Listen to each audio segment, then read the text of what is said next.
நன்றி அறிதல். ஒரு கிராமத்தில் அரவிந்த் என்ற சிறுவன் வாழ்ந்தான்.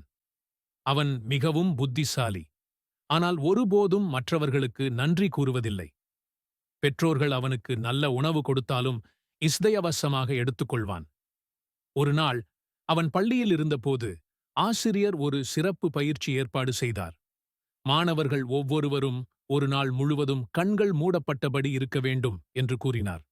உங்கள் பெற்றோர் எவ்வளவு உதவிகரமானவர்கள் என்று உணர்வீர்கள் என்றார்.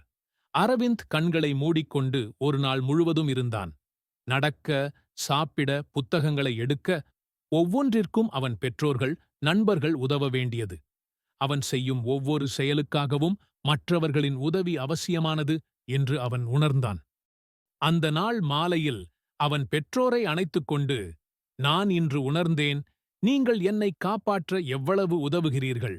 நான் இதுவரை நன்றி சொல்லாததை மன்னியுங்கள் என்றான்.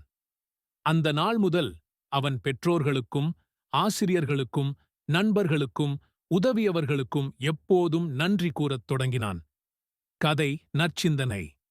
நம்மை சுற்றியுள்ள அனைவரும் ஏதாவது வகையில் நம்மை உதவுகிறார்கள். அவர்களின் பணி விலையில்லாததென்று நினைக்காமல் நன்றி செலுத்துவது முக்கியம். நன்றி உணர்வுடன் வாழ்வதே சிறந்த வாழ்வாகும்.